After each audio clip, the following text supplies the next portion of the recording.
এতিয়া আমি আলোচনা কৰিম কোৱেশ্চন নম্বৰ 1.8 ইয়াত দিয়া আছে ভেকুৱামত 20 সেন্টিমিটাৰ ব্যৱধানত দুটা বিন্দুসম আধান QA 3 মাইক্ৰকুলম আৰু QB = -3 মাইক্ৰকুলম অৱস্থান কৰিছে। তো ইয়াত দেখিছা এইটো হৈছে আমাৰ কি QA কিমান 3 মাইক্ৰকুলম, এইটো হৈছে আমাৰ QB ইয়াৰ মান হৈছে -3 মাইক্ৰকুলম। তো গতিকে মই লিখি লৈছে যে UA = কিমান 3 মাইক্ৰকুলম, মাইক্ৰ মানে তোমালোকে জানা 10 টু দি পাৱাৰ -6 হয়। তো 3 মাইক্ৰকুলমটো হ'ব 3 × 10⁻⁶ কুলম আৰু QB মান কিমান -3 মাইক্ৰকুলম। তো গতিকে -3 মাইক্ৰকুলম যেতিয়া আমি এককলে লৈ যাম তো -3 × 10⁻⁶ কুলম। ঠিক আছে, ইয়াত প্ৰথম প্ৰশ্নটো কি দিছে, দুইটা আধান সংযোগী ৰেখা AB মধ্যবিন্দু O, তো তোমালোকে দেখিছা এইটো A আৰু B এটা লৈছে আমাৰ তাৰ সংযোগী ৰেখা আৰু তাৰ মধ্যবিন্দু কোনটো O, যেটো ইয়াৰ পৰা ইয়ালে কিমান হৈছে দিয়া আছে আমাৰ কিমান 20 সেন্টিমিটাৰ। তো ইয়াৰ পৰা ইয়ালে কিমান হ'ব 10 আৰু ইয়াৰ পৰা ইয়ালে কিমান হ'ব 10। ওকে, দুইটা আধান সংযোগী ৰেখা AB মধ্যবিন্দু O বৈদ্যুতিক ক্ষেত্ৰৰ মান নিৰ্ণয় কৰা। আমাক কি ওলাব দিছে বৈদ্যুতিক ক্ষেত্ৰৰ মান কিমান হ'ব এইটো উলিয়াব দিছে। ক'ত ওলাব দিছে এই O বিন্দুটোত, মানে এই A আৰু B ৰ মাজৰ মধ্যবিন্দুটোত। ওকে, তো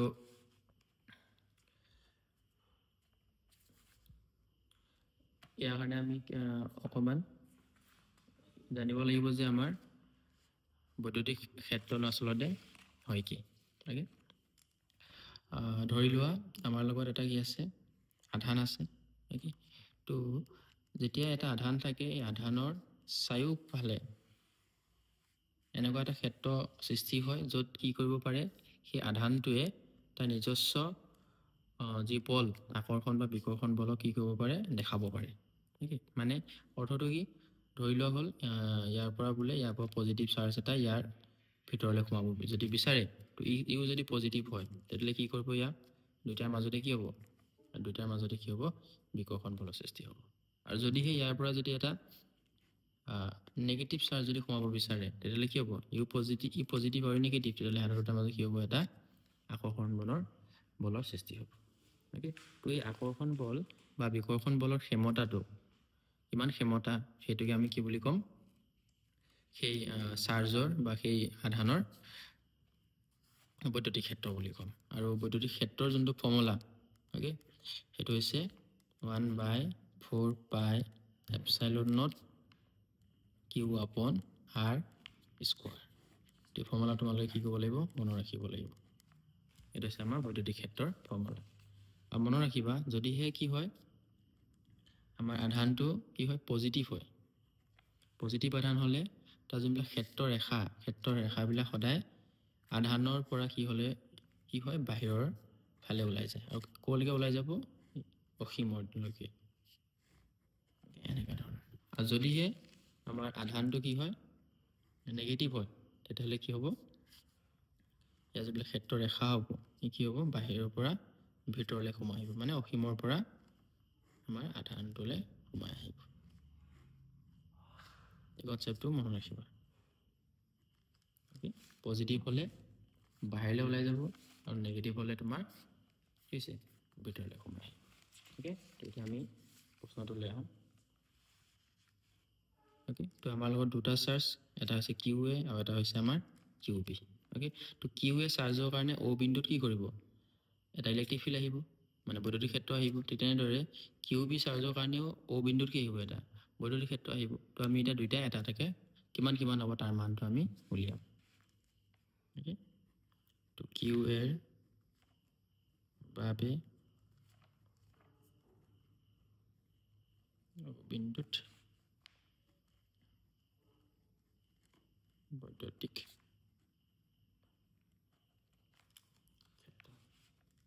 তো মই ইয়াক লিখিছোঁ EA বুলি 1/4πε0 Q/R²। তো মানটো বহাই দিওঁ ইয়াৰ মান তোমালোকে জানা কি হয় 1/4 মান হয় 9 × 10⁻9 ওকে তো কিউ এৰ মান কিমান আমাক দিয়া হৈছে 3 × 10⁻6 ডিভাইডেড বাই r দেখো দূৰত্বটো কিমান হয় ইয়াৰ পৰা আহিলে কিমান হয় 10 সেন্টিমিটাৰ 10 সেন্টিমিটাৰটোক আমি কি কৰিব লাগিব এছআই ক'বলৈ লৈ যাব লাগিব সেন্টিমিটাৰটো যেতিয়া মিটাৰলৈ লৈ যাওঁ কি হয় তাৰ লগত সদায় 10⁻2 আমি কি কৰিব লাগিব পূৰণ কৰিব লাগিব মই তোমালোকক এইটো কোৱেশ্চন নম্বৰ 1.1 ত তোমালোকক মই শিকাইছিলোঁ এইটো কেনেকৈ সেন্টিমিটাৰ পৰা মিটাৰলৈ আৰু মিলিমিটাৰ পৰা মিটাৰলৈ নিয়া হয় তোমালোকে যদি চোৱা নাই এইটো চাই ল'বা ওকে তো এতিয়া কেনেকৈ কৰিব লাগে প্ৰথমে তো এইটো 10⁻6 তাৰপিছত 10 যদি স্কোৱাৰ কৰা কি হ'লে তোমাৰ 100 আৰু 10⁻4 তো এই দুটাকে পূৰণ কৰিব লাগিব 10⁻- কিমান হ'ব 4 হ'ব তো 10ৰ যিমানবিলাক পাৱাৰ আছে সেইবিলাকক আমি কি কৰিম এটা এটাকে এক্সট্ৰাকৈ কৰিম আৰু বাকী যিবিলাক নম্বৰ থাকিলে তাক আমি এক্সট্ৰাকৈ পূৰণ কৰিম ওপৰত থাকিলে 9 × 3 আৰু তলত থাকিলে কিমান 100 আৰু 10ৰ পাৱাৰ চোৱা 10ৰ পাৱাৰ ইয়াত কিমান আছে 9 হয়নে ইয়াত কিমান আছে -6 আৰু যদি ই ওপৰলৈ যায় এইটো আছে 10⁻4 ই যদি ওপৰলৈ যায় তাৰ পাৱাৰ চেঞ্জ হৈ যাব কি হৈ যাব +4 হৈ যাব ওকে এইটো 9 × 3 27 ডিভাইডেড বাই 100 কিমান হ'ব 0.27 ইনটু তাৰপিছত এইটো হ'ল তোমাৰ কিমান থাকিলে আমাৰ এইটো হৈ গ'ল আমাৰ 7 তো বৈদ্যুতিক ক্ষেত্ৰ হয় তো ইয়াৰ এককটো কি হ'ব নিউটন পাৰ কুলম ওকে এতিয়া আমি চাব লাগিব ইয়াৰ দিশটো কি হয় এতিয়া চোৱা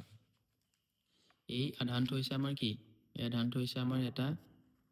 পজিটিভ আধান তো পজিটিভ আধানৰ কাৰণে মই তোমালোকক দেখাইছিলোঁ পজিটিভৰ কাৰণে কি হয় বৈদ্যুতিক ক্ষেত্ৰ সদায় কি হয় বাহিৰলৈ ওলাই যায় হয়নে তো এই ক্ষেত্ৰত যোনটো আমাৰ ই মানে কিউ এৰ কাৰণে যোনটো আমাৰ বৈদ্যুতিক ক্ষেত্ৰ আহিব তাৰ দিশটো কি হ'ব ইয়াৰ পৰা কি হ'ব বাহিৰলৈ ওলাই যাব বাহিৰলৈ ওলাই গ'লে দিশটো কোনটো হ'ব এইটো হ'ব আমাৰ ই এ ওকে তো ইয়াৰ অৰ্থ হৈছে ইয়াৰ দিশটো ক'ৰ পৰা হৈছে আমাৰ অ'ৰ পৰা বি দিশলৈ তো আমি ইয়াত দিশটো লিখিব পাৰোঁ কেনেকৈ ইয়াত দিশ হ'ব দিশ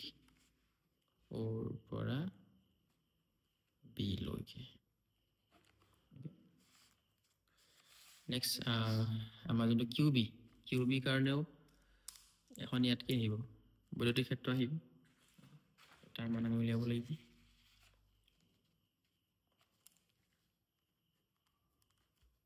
কিউ বি বাবে বিন্দুত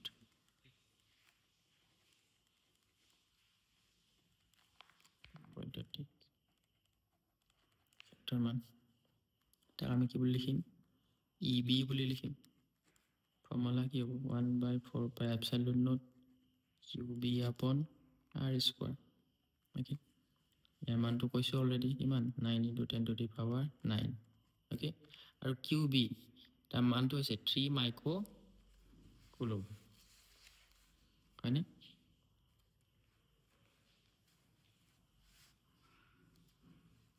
কিমান হয় -3 মাইক্ৰ' কুলম ঠিক আছে কিন্তু এটা বস্তু চাবা মই ইয়াত তোমাৰ মাইনাছটো নলওঁ ইয়াত আমি কি উলিয়াম অকল মানটোহে উলিয়াম ঠিক আছে ইয়াত যোনটো দিশ হ'ব আমি দিশটো আমি ইয়াত এই যোনটো ছবি আছে আমাৰ চিত্ৰ আছে তাত আমি কৰিম ঠিক আছে মানে অকল আমি মেগনিটিউড সেইটোহে আমি চাম ইয়াত তো এইটো হ'ব আমাৰ কিমান 3 × 10⁻6 ডিভাইডেড বাই এতিয়া চোৱা ইয়াৰ পৰা হ'লে কিমান 10 সেন্টিমিটাৰ তো 10 সেন্টিমিটাৰটো আমি মিটাৰলৈ লৈ যাব লাগিব কিমান 10 × 10⁻2 তুমি যদি চোৱা এইটো আগতে আমি যিটো কৰিছিলোঁ হয়নে আগতে আমি যিটো কৰিছিলোঁ যিটো পাইছিলোঁ ইয়াতো আমি কি পাইছোঁ সেই একেটা ভেলুৱে পাইছোঁ ইয়াতো কি হ'ব ইয়াতো আমি সেই একেটা ভেলুৱে পাম কিমান হ'ব ইয়াৰ মান হ'ব 0.0 7 into 10 to the power 7 Newton per coulomb হ'ব এতিয়া আমি চাব লাগিব ইয়াৰ দিশ দেখিছো মই কৈছিলো যদি নেগেটিভ হলে কি হয় সদায় ভিতৰলে সোমাই যায় হয়নে তো এইটো হৈছে আমাৰ কি কিউ ভিতৰত নেগেটিভ আধান হয় তো ইয়াৰ পৰা কি হ'ব সদায় ইয়াৰ ভিতৰলে সোমাই যাব গতিকে আমাৰ যেটো ই বি দিশটো হ'ব কোনফালে এইফালে তুমি যদি তোমালোকে এটা যে লক্ষ্য কৰা ই এ আৰু ই বি দুইটাৰে যোনটো বৈদ্যুতিক ক্ষেত্ৰ আহিলে দুইটাৰে দিশ কি হয় একেটা দিশত গতিকে মুঠ যদি আমি বৈদ্যুতিক ক্ষেত্ৰৰ মান উলিয়াব লাগে তেতিয়াহ'লে আমি কি কৰিব লাগিব এই দুইটাকে কি কৰিব লাগিব যোগ কৰিব লাগিব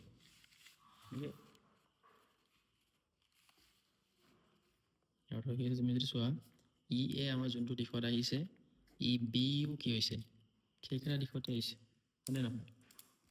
গতিকে আমাৰ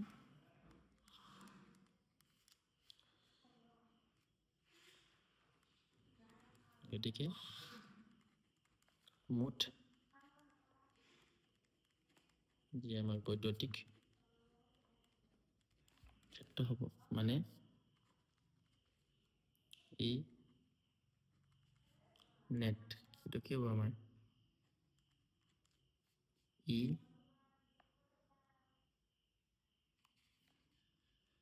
এ প্লাছ ই বি কৰিব লাগিব হয়নে দুইটাৰ মান সমান 0.27 into 10 to the power 7 plus 0.27 into 10 to the power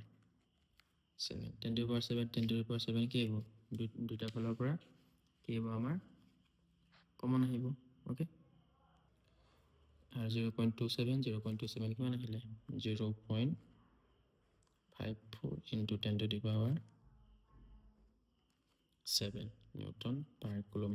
এটাকে আমি কেনেকৈ লিখিব পাৰো 0.54 টো আমি এটা 5 টা আগলৈ লৈ আহো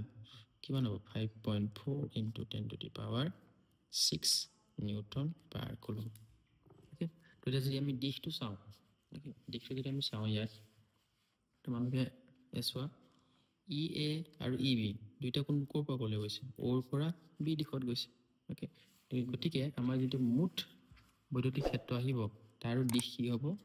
ইয়াৰ আমাৰ যিটো দিশ হ'ব দিশটো কি হ'ব অ'ৰ পৰা বি লৈ ওকে এতিয়া আমি চাম বি যদিহে এই বিন্দুটোত 1.5 into 10 to the power -9 coulomb আধান সম্পন্ন ঋণাত্মক পৰীক্ষণীয় আধান এটা স্থাপন কৰা হয় পৰীক্ষণীয় আধানটোৰ অনুভৱ কৰা বলৰ মান কিমান হ'ব ওকে তো কি কৈছে আমি এটা চাৰ্জ ইয়াত ৰাখি দিম যাৰ চাৰ্জটো মান কিমান হ'ব কিমান বুলি কৈছে 1.5 into 10 to the power -9 coulomb পৰীক্ষণীয় চাৰ্জ মানে টেষ্ট চাৰ্জ বুলি কয় ইংলিছত এটা টেষ্ট চাৰ্জ মানে যোনটো আমি টেষ্টিং কৰিবৰ কাৰণে ব্যৱহাৰ কৰা হয় আৰু ইয়াৰ মান কিমান হৈছে 1.5 into 10 to the power -19 coulomb তো কৈছে যে ইয়াত যি বল প্ৰয়োগ হ'ব মানে হয় কি তোমাৰ বৈদ্যুতিক ক্ষেত্ৰ এখনৰ ভিতৰত যদি যিকোনো এটা আধান আহে তাত কি হয় বল প্ৰয়োগ হয় আৰু সেই বলৰ মান কি ক'ব কৈছে উলিয়াব কৈছে ওকে মই কনচেপ্টটো কৈ দিছোঁ ধৰি লোৱা আমাৰ লগত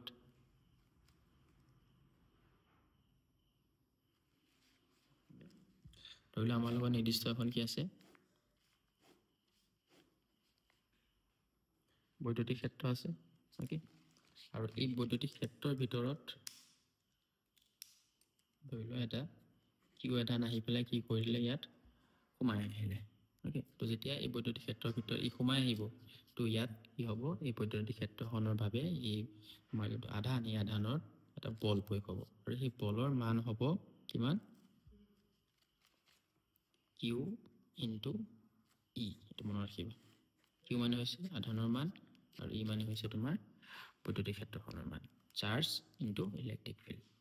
ওকে তো এই ফৰ্মুলাটো ইউজ কৰিলে আমি কিন্তু আমাৰ এনসাৰটো আমাৰ ইজিলি ওলাই যাব ওকে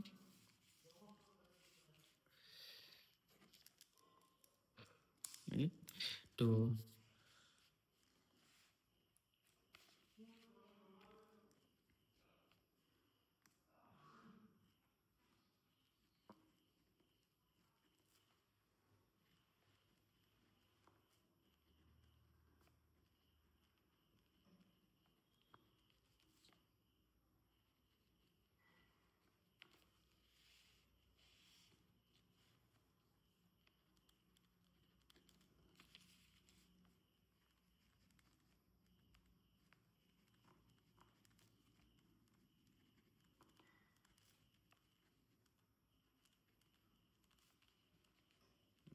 বলৰ মান কি ল'ব আমি এইটো ফৰ্মুলা ব্যৱহাৰ কৰিম okay F equal to Q into E Q মান দিয়া আছে কিমান 1.5 into 10 to the power minus 9 into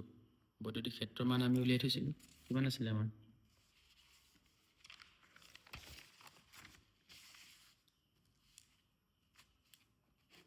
5.4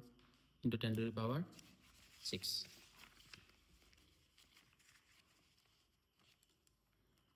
5.4 into 10 to the power 6 Again, 1.5 into 10 to sorry 1.5 into 10 to power 10 or power के बेले के करें या की power किमान minus 10 या power किमान plus 6 so 1.5 into 5.04 करें तो ये बाबा किमान 8.1 और ये तो है लिया हमार